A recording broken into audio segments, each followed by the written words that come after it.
Hey, everybody. Welcome to this week's edition of Market Weekly. I'm Justin, and I'm here with our co-host, Fernando. We've got a lot to talk about today, some exciting things happening, and also some interesting news that just continues to show the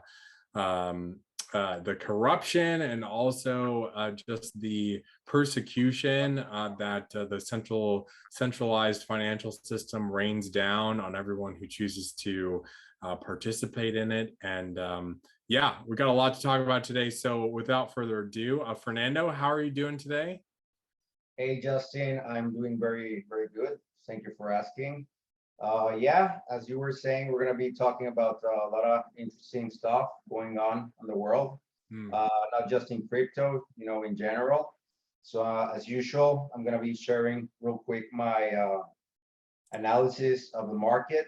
I also wanted to share with you a story that happened with Kanye West that he froze his bank account. And I remember that in one of the podcasts, I was talking about inflation, and I was telling you guys that if you held $100,000 like 5 or 6 years ago, you would have a certain amount of money, or your money would be worth this much right now. And I have the actual numbers, so I wanted to share all that information with you guys.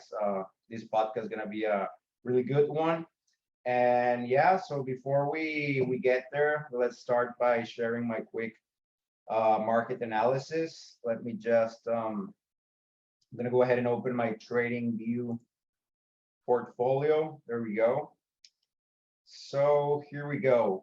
We're already looking at the Bitcoin chart, and yes, we have the weekly candle selected.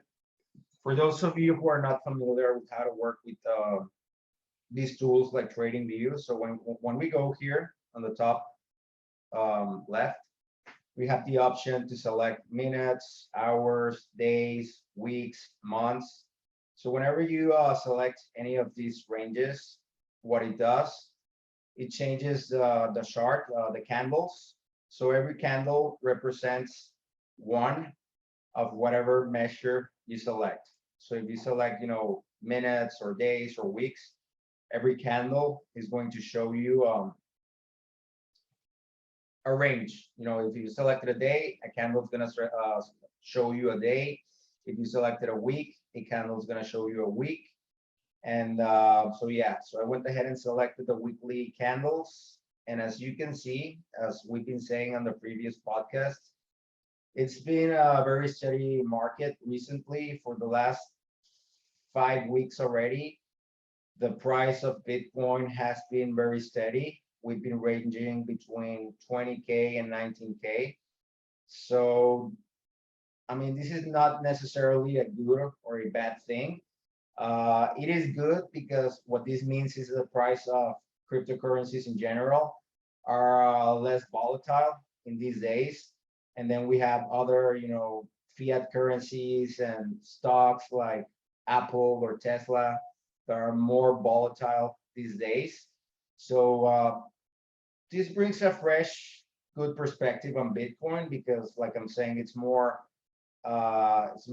stable these days. But at the same time, like I've been saying previously, I personally think that the market's still gonna be going a little bit further down. And the reasons why I've explained previously, we're in a recession, we have inflation, there's an energy crisis, there's a war.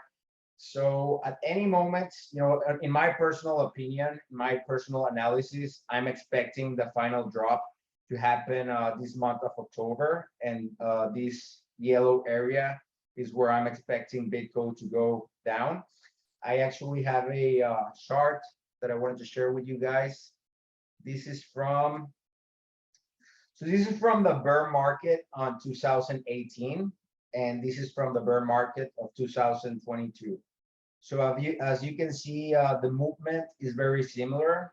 We right now are on this yellow circle, and after the yellow circle, we have this massive decline. So there's a lot of resemblance. And what this actually means is that by the end of October, maybe early November, we can see the same pattern. I don't know. What do you think, Justin? I mean, you can see the resemblance, right? Oh, 100%. It looks almost identical. Yeah. So that's pretty much what's going on right now. I personally, I'm trying to be, unbiased. I always try to give my unbiased view on the market, and this is what I personally expect is going to happen in the coming weeks. Um, there are other indicators that could help the market move in a different direction, like the GDP reporting of the numbers for the third quarter. So if we take a look at the first and the second quarter, we had a negative growth. So since we had those numbers, the whole market, the economy went into a recession, and the price not just of cryptocurrencies but of the stock market and other places, it started going down. And since we already are in quarter four of the year, very soon we can expect to see the release of the numbers for quarter three. I'm expecting them to be positive. It's going to be from what I'm expecting, it's probably going to be a tiny positive number, maybe like 2% positive growth, or maybe 1.5. And if that happens, that could also be a bullish scenario. So if that happens, I like I said, I'm still expecting the market to go down. But if we have positive numbers, this scenario might be rejected, and then we might start moving in a positive direction. But we still have. I think that the actual reporting of these numbers is going to be on December. So we still have from October to December to go all the way down. And if we don't, and the numbers in December are positive, could be the end of this bearish movement.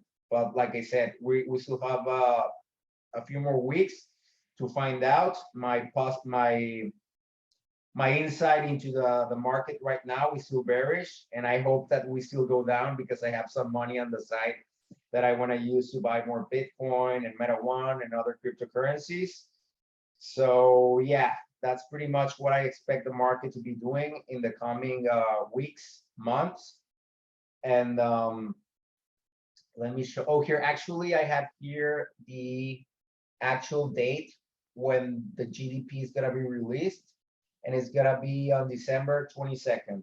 So we still have like 2 months for the market to keep going down, and for people to accumulate, to buy assets and cryptocurrencies, at a lower price. And yeah, so I wanted to share with you guys something else. So yeah, I wanted to talk to you guys about what happened with Kanye West. So he tweeted this a couple days ago. He tweeted that George Soros and Klaus Schwab, I don't know if I pronounced that right, they are your enemies, not China and Russia. And after tweeting this and going into a podcast, I had that video here, but I think I closed it. I'm sorry about that. But Kanye West went into a podcast pretty much talking about Bitcoin, and how Bitcoin was a movement on freedom, because they can, the bank and the government and all these people, they cannot freeze your accounts. And after going on the podcast and releasing that tweet, JP Morgan Chase cuts ties with the rapper and closes his bank account. So pretty much, I mean, this is a violation on the First Amendment of freedom of speech. So since Kanye West said something that the bank didn't like, what they went ahead and do was to close his bank account.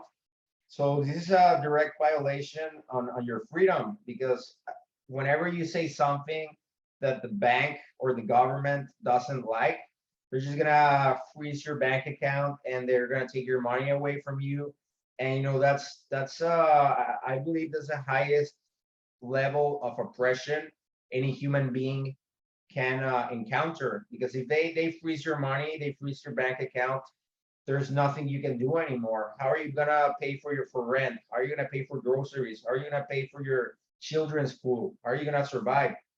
You can't, because that's, the final level of oppression any individual can go through, and it's happening right now. This is where we're at right now, where we have people, the government, the banks, freezing you entirely from the economy and from the system by expressing yourself and saying something they don't like. So first we had, I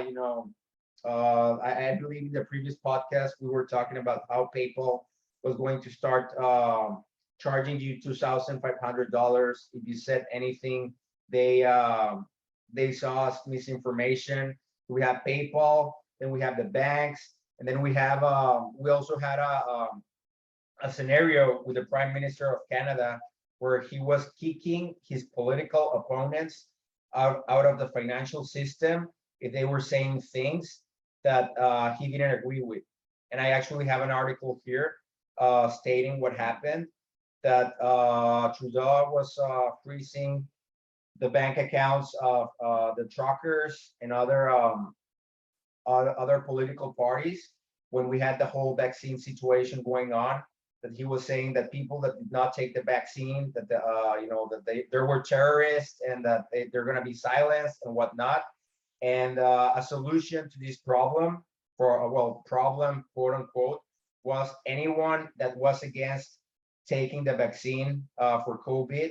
It doesn't matter if you were in any political party or if you were part of a movement or whatever, you were going to have your bank accounts frozen.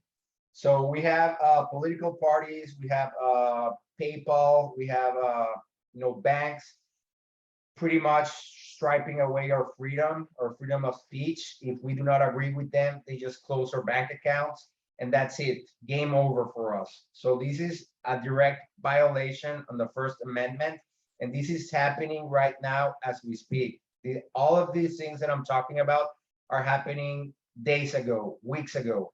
So we're at a crossroads right now where we have to fight back. We have to fight back for our freedom, and we cannot let this happen, because if we don't do anything about it, eventually it's going to be too late. And aside from that, we also have inflation. So it's not just that they're taking away our rights from us. We have a lot of inflation going on that if they don't freeze your money, they still are devaluating your currency. So I have here the actual numbers for the inflation rate for several countries in this year. So Turkey had an 83% inflation, Argentina had an 82, Iran had a 52, Pakistan had a 23, and so on. The list goes on, and we don't even have here the numbers for Venezuela, and I bet that they're way worse than this 83%. And there's also Lebanon. Lebanon is also not here on this list, so it's also very bad. So we have all these inflation numbers that are terrible, and then we have the bank, and we have PayPal and the government trying to silence us. So I mean, we gotta wake up. We gotta wake up, because there's a lot of bad stuff going on in the world, and if we don't fight back, if we don't fight for our freedom, eventually it's going to be too late. And I wanted to show you guys real quick, about what I was saying in the beginning, that if you had $100,000 worth of these currencies, how much you would have now in the year 2022. So if you held $100,000 worth of the US dollar, now your 100K would be worth $70,000. So I mean, you will still have your $100,000 in your bank account, but what you could purchase with them would be a total of $70,000, which is a 30% decline in how much you could buy about 7 years ago. And I actually think that this number is way higher, because everything on the market is more expensive. If you held on this amount of money as the Turkish currency, you would have $14,000. If it was from Lebanon, you would have $4,000.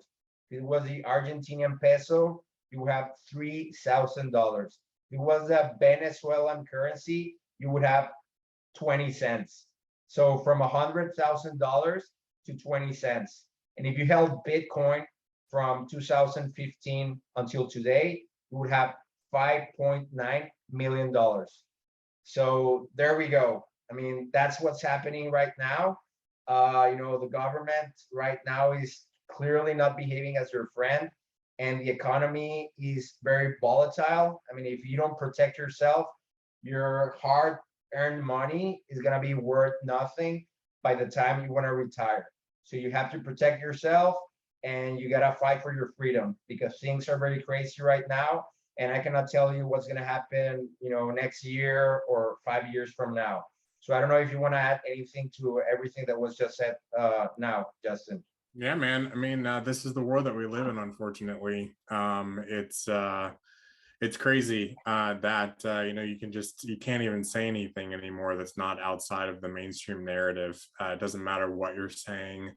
And you know what? No other human being has the right to determine if what you're saying is legitimate or offensive or whatever. That's the point of free speech. Yeah. I'm not I'm as someone who is expressing frustration or is calling somebody else something because of what they believe. There's nothing wrong with that. There's absolutely nothing wrong with that. Sure, can you disagree with it? Yeah, but here's the problem in society these days is that people don't know how to disagree. They don't know how to just simply take someone else's perspective and understand it and try to look at it from their perspective. They don't have to agree with it, but that's simple debate. I mean, I'm sure there's things that you and I don't agree on, even though we agree on most things, but I'm sure there's something we don't agree on. And it's like we can have a simple, a very adult and level-headed conversation about it, try to see the other person's perspective, and that's it. But the thing that happens these days is that everyone is so sensitive that you say something and it's just like, oh, everything is offensive. And then it's been taken to an extreme where these centralized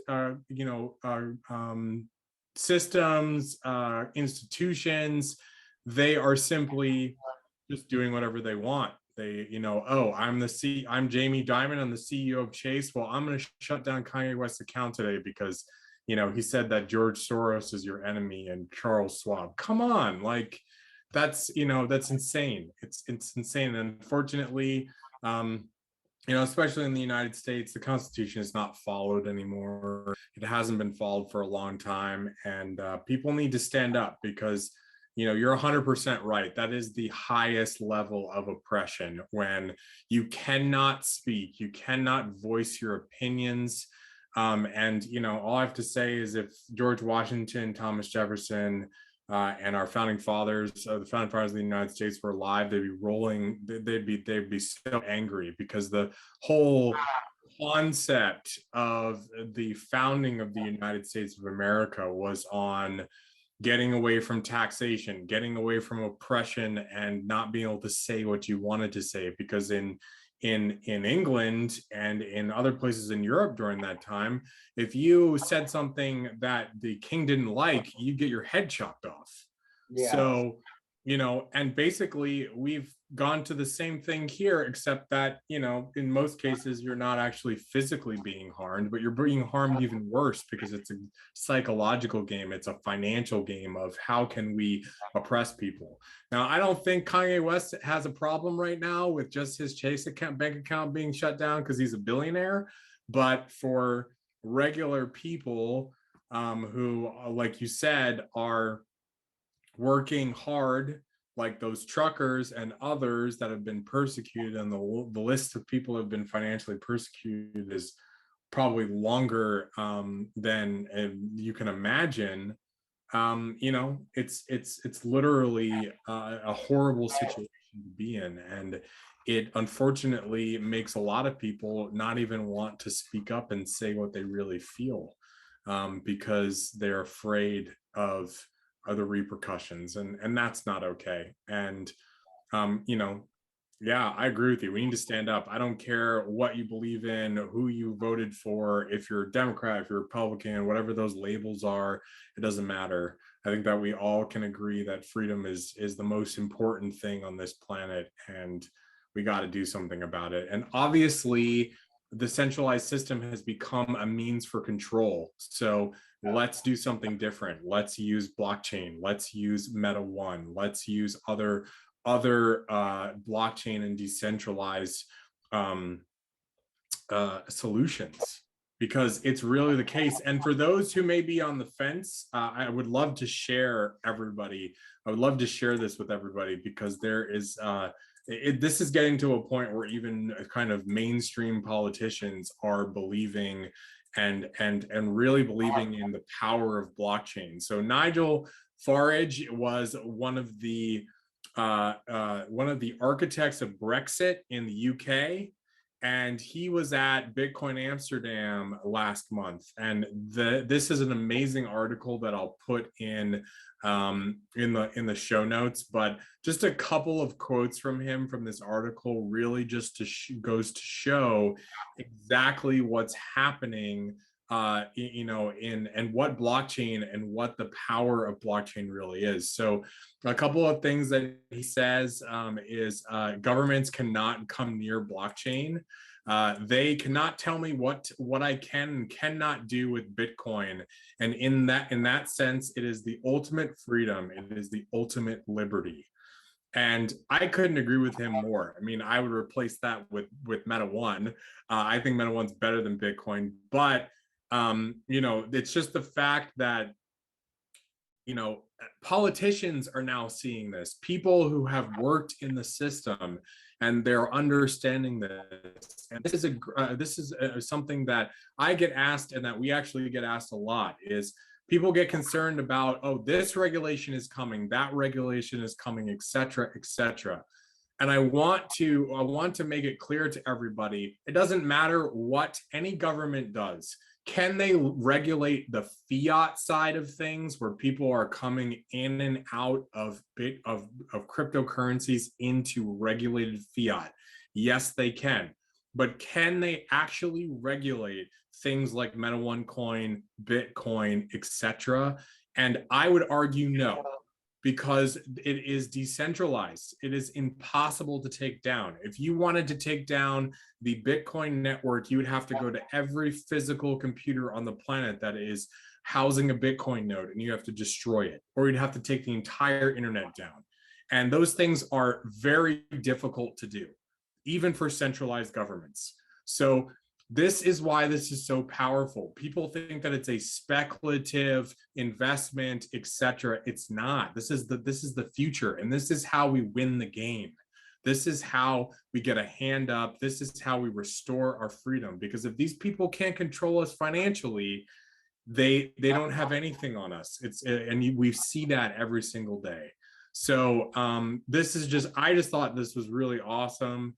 And just the fact that people are in the mainstream are finally getting the message and finally starting to understand that this is where we need to be and this is what we need to do. So yeah, I think that's really powerful. I mean, I think that's Kanye West. I think that's probably the biggest celebrity I've heard of who's had this happen. Yeah. So that I mean, the fact that Kanye West's account is being frozen is good for adoption, because yeah, he has a lot of followers. So whenever we have a situation like this, people are gonna be like, they're gonna scratch their head and, hey, why is this happening? I mean, I'm a fan of Kanye West. Let's look into it. And they're gonna find out that he's talking about Bitcoin. They're gonna find out that he was talking about the banks and all that. And they're gonna say, hey, if that's happening to him, it can happen to me, that I'm just a regular guy, and he's a superstar. He has billions of dollars. So, I mean, at the end of the day, all these negative stuff happening from PayPal, the banks, from the government is good for us. It's huge. It's really good for us. Exactly. I mean, it's the same sort of thing that happened when Nicki Minaj got kicked off of Twitter. That was like a big thing for a lot of people, because she had like 110 million followers on there, and they just kicked her off because I don't remember what she said, something they didn't like. You know, and it's the same sort of thing. You're right. It's really good because it opens people's eyes that probably weren't looking at this before. I agree with you. If that can happen to Kanye West, you know, who's, you know, probably one of the biggest rap stars to ever live, you know, then it's very possible. And I mean, imagine what kind of influence and power Kanye West has, and he's getting his bank account shut down. Yeah. That really says something. It really does. I agree, and it is not until you see all these things happening that you find out, you know, what's actually happening. For example, with inflation, I didn't really understand like 2 or 3 years ago how inflation worked. But Mm-hmm. you know, when I started to go to the supermarket and I saw that, you know, in 12 months my bill went from, I don't know, $50 to $100, I was like, why is this happening? You know, and then I found out that there were more people like me that were having the same questions. So they dug out all this information, and I didn't know that you know, the U.S. dollar was taking up the gold standard, and I didn't know that the Fed had the power to print unlimited money. And you know, a lot of people didn't know this, including myself. But thanks to the terrible work that the government and the Fed is doing, there, you know, it's almost impossible to hide now. And thanks to all this terrible work that they're doing, the people are angry and they're complaining and they're going to do something about it. So as long as they keep screwing up, you know, people are going to find out and they're going to do something about it. Yeah, 100%. Yeah, absolutely. So that's really important. And yeah, I mean, you know, that you sharing around, you know, inflation in the last 6 or 7 years, and what currencies are worth. I mean, you know, that's par for the course. I mean, you know, it just goes to show how powerful blockchain is. And you know, and just to think about that Bitcoin that's so volatile is it had that much gains. I mean, imagine being invested for 5 or 10 years in something like Meta, where we have actually a stable coin. We're not seeing so much volatile price action, etc. I mean, the gains could probably, you know, even be bigger than that. So it's important. I think it's important. I think that, you know, even if you want to take small steps, folks, because I know that everybody wants, you know, actionable, practical actions of how can I make a move today? How can I start transitioning my life into blockchain, into crypto? How can I do that? You know, even if you just start by saving, if you're doing something like that, don't save in a bank, save in a stable coin. That's really one of the most powerful things I think you can do if you want to start moving your life over, because even saving in a stable coin, you're going to preserve your wealth much better than if you've got it in a bank account when it's quote unquote earning, you know, whatever the highest percentage is these days, which I think in the States it's like 0.03% a year or something. You know, that you're just going to see that money is not going to you know, be the same in 6 months, 12 months, 18 months, whatever. So and you know, Fernando, do you have any like simple suggestions for people who they may don't want to like dip both, they don't want to jump head into, you know, crypto and start living on crypto, they feel like that's too much, but they want to start like moving themselves into that space slowly and kind of dipping a toe in and then another toe and a leg, etc. You have any suggestions on what people can do? Absolutely. So my first suggestion would be get a hardware wallet, you know, Yeah. because being your own bank is also dangerous. I guess a lot of people prefer to have, you know, someone to take the money from them and take control of the money. And I understand. I mean, I would also like that. But if it was someone I could trust, and I cannot trust the actual government, I cannot trust. I don't know if I told you. I don't know if I've shared this with you guys, but I was with a bank. I think it was Santander, and they saw that I was trading Bitcoin, and they closed my account. Mm, So I mean, I can no longer trust these entities. and so I have to take something into my own hand. I have to do something, because this time they closed my bank account, but maybe next time they're gonna freeze my funds. Fortunately, they did not freeze my funds. I was able to take away the money. And what did I do? I did exactly what you're saying. I got a hardware wallet. I got all my money into a stable into stable coins. I think I got USDT or Binance USD or whatever, and I put all my money in a hardware wallet. So Yep. now, since I have my money in a hardware wallet, no one can touch it. So also, if you're gonna do this, if you're gonna start moving your money from your bank account into stable coins, it is also very important to note that the best thing you can do is use a hardware wallet, because if you leave the money on the exchange, for example, if you're using Binance or Coinbase, the government can go talk to Coinbase or Binance and say, hey, you need to freeze this guy's funds or you're gonna get in trouble. So even though you're using, the blockchain and all that, as long as you're using a centralized exchange, you can still get into trouble. So the best thing you can do, I mean, you could also not use a hardware wallet, use a paper wallet or MetaMask or whatever, but I don't recommend that, because all it takes is one mistake for a hacker to get access to your paper wallet and you're done. You can just you receive an email from an African prince saying that you won the lottery, and you click on it. And I'm sure you and everyone has seen those emails, and it has like a virus or whatever, and Yeah. it's gone. So one tiny mistake can make you lose all your money. So that's why you need the hardware wallet. They're not that expensive. I think in 2 podcasts ago we talked about the Ledger hardware wallet, that I think you can get one for like $70. So get a hardware wallet, put your money in it, and you're set for life. No one can access your hardware wallet. It is impossible, because in order for someone to be able to get access to the hardware wallet, you need to click a physical button that no hacker can press, because they're not physically located at the same place as you are.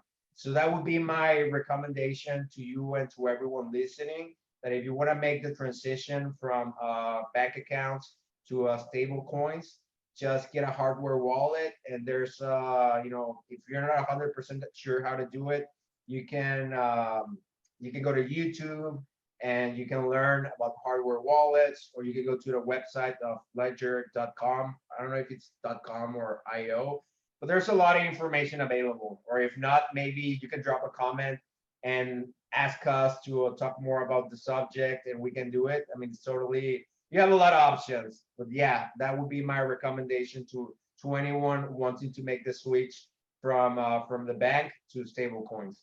Yeah, awesome. Absolutely. Absolutely. Yeah, and I agree. Hardware wallets are really important. I wouldn't keep any of my money on a centralized exchange.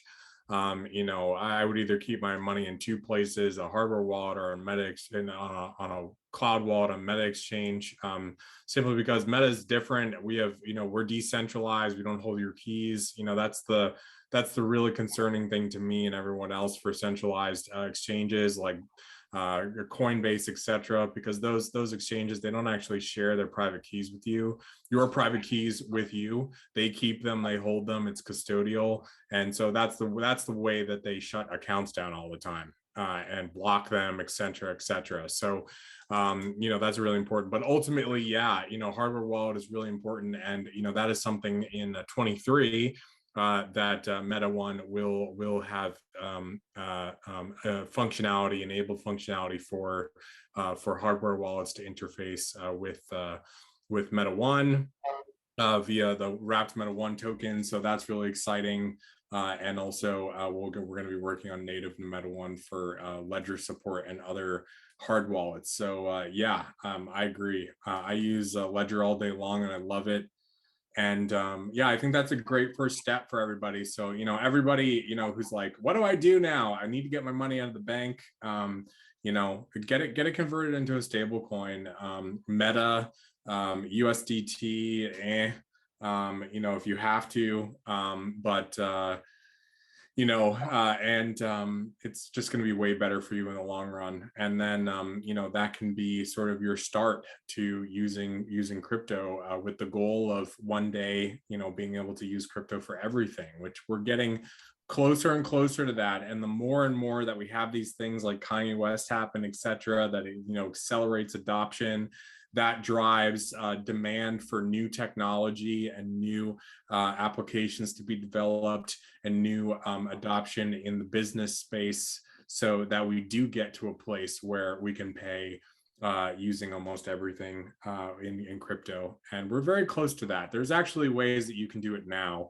It's a little inconvenient, but you can do it. But things are becoming more convenient. I actually just heard about a larger a larger investor rental company that has a lot of rentals that are actually started accepting Bitcoin for rent payments. So that's really cool. And I hope more of that happens. And then, we're getting closer and closer to that. So it's exciting. It's an exciting time to be in blockchain and crypto for sure. Yeah, absolutely. So what I wanted to share was a couple of cool things. I'm always looking at new blockchain related technology because financial wise, obviously one of the major applications for blockchain technology, but that's not the only application. There's endless amounts of application.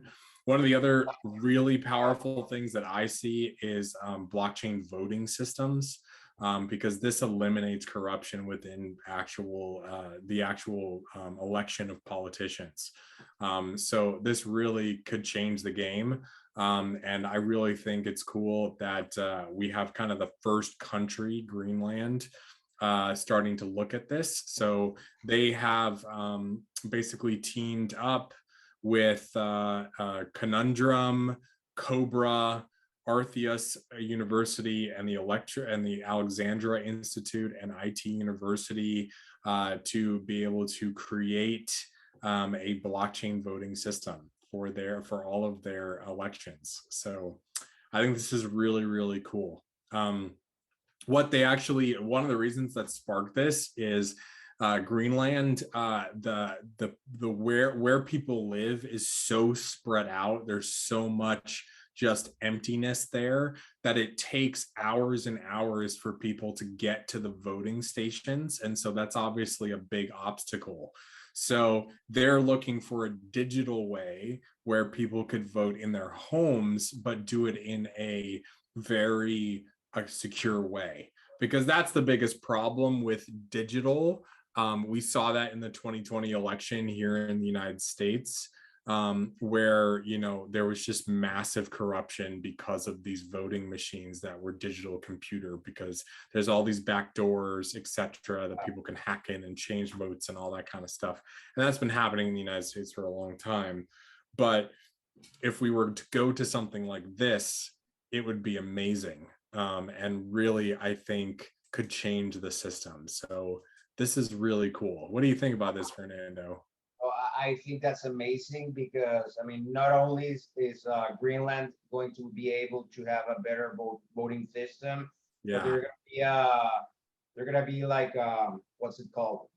Like the whole world is gonna see that this system is working, and they're gonna decide to adopt it. And I personally would love to see this in Mexico, because there's a lot of corruption in Mexico. Yeah.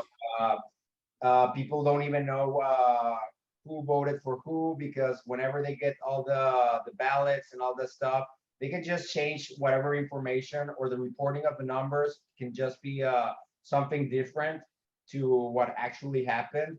So when we have blockchain technology for these scenarios, like voting and stuff like that, it's amazing, because the blockchain cannot be hacked. Like you were saying, you would have to go to every computer in the world running a node. So if you are a corrupt government member, you're like, oh, let's change the information. You can't, because you would have to go to all the computers that are running nodes, and it's gonna be impossible. It's gonna be impossible for you. So I guess we haven't really come to this voting blockchain system yet, because a lot of people don't know about it. I mean, if you say blockchain, I guess that, the first thing that comes to mind is Bitcoin and Ethereum and smart contracts, and people don't really know what you can do with blockchain system. But I feel like this is a great use case for blockchain, because the moment we can change the way we vote and select the people, that we want to represent us, this is the day we're gonna eradicate corruption. We're gonna have everything be transparent, and we're gonna select the right leaders, and everything's going to fall, in the right place, because corruption is no longer going to be possible, to take place in any system, because blockchain cannot be hacked, cannot be changed, and it's transparent. So I think this is a great first step towards the freedom of humanity. I think so, man. I think it's really exciting.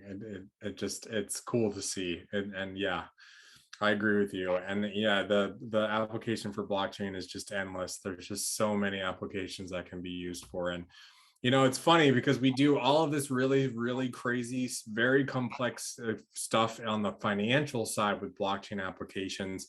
But if you think about it, something like a voting system on a blockchain is actually really very, very simple. It's just probably the most simple thing ever. And if it's built correctly, not only can imagine sitting on election night and being able to bring up an explorer in your country and be able to see the votes coming in real time, where they're from and who they're from and all of these things, and have the entire system be completely transparent. You can't do that with mail-in ballots or voting systems at local precincts, especially in massive countries like the United States or Canada or Mexico or other places. So it's just really cool to think about. And it puts a smile on my face, because it makes me think that we can move in a direction of having a different system. Of course, there's other challenges and corruption within our system, but I think that, implementing something like this, and then implementing something like all of the government spending and the way that the government uses money has to be on a blockchain, and it has to be transparent. I think if we had those two things together, that would really be incredibly powerful. But we will see what the future brings. I'm going to be paying close attention to this with Greenland. It'll be exciting to see, because if they become the first country to do this, it could potentially set off a chain of reactions to push forward something like this in bigger places and other places that are more corrupt. And then the other thing I wanted to talk about was a little CBDC news. I'm always really paying attention to this because it's probably one of the most important issues of our lifetime. So the Bank of International Settlements. So for anybody who doesn't know who the BIS is, they're one of the biggest financial powers of the world. They basically process all interborder, cross-border payments between countries. And a lot of big international trade. This is basically what they do. And they are teaming up with Israel, Norway, and Sweden to explore cross-border CBDC payments. So, the important thing about this is, if they're talking about this means that, a large majority of countries are really committed to the CBDC idea. We talked about last week with India. India is coming in the first quarter of 23. There's more and more news coming out of the United States about this. Ontario has already done it and is in test. There's many Caribbean countries that have already done it, and now the actual government of Canada as the country is talking about it. And if Trudeau just did what he did with all of these people he didn't like, just imagine what would happen if he had a CBDC network, or really any corrupt politicians. So this is just something to really pay attention to. These three countries are really all very interested in creating their own CBDCs and are exploring this. So anyway, I thought that was important to talk about. Yeah, no, I agree entirely with you. I mean, imagine if they have the power to do this to all the citizens, it's gonna be terrible. It is. I completely agree. But yeah, there's a lot of exciting things to look at, and the most important thing is for everyone to educate. Continue to educate yourself. Continue to get different perspectives. Continue to learn about blockchain, because I really believe that blockchain is imperative for the future freedom of humanity, and we all need to learn and understand how it works so that we can advocate for it. Because there are going to be times that are going to come up where you know certain things are going to happen, like CBDCs, and we need to know what they are, how they work, and why they're bad, so that we can stand up and say, no, this is the way we should be doing it, you know? And yeah, so anyways, cool. Well, any other thoughts, Fernando? Just that if you like all the material we're releasing, please don't forget to hit the subscribe button, leave a like, and again, if there's anything we missed or anything you would like to see from us, any other topic you would like to hear from us, just leave a comment on the comment section. And yeah, I hope to see you guys again here next week. Awesome. Thank you so much, everybody, for tuning in, and we'll see you soon. Take care.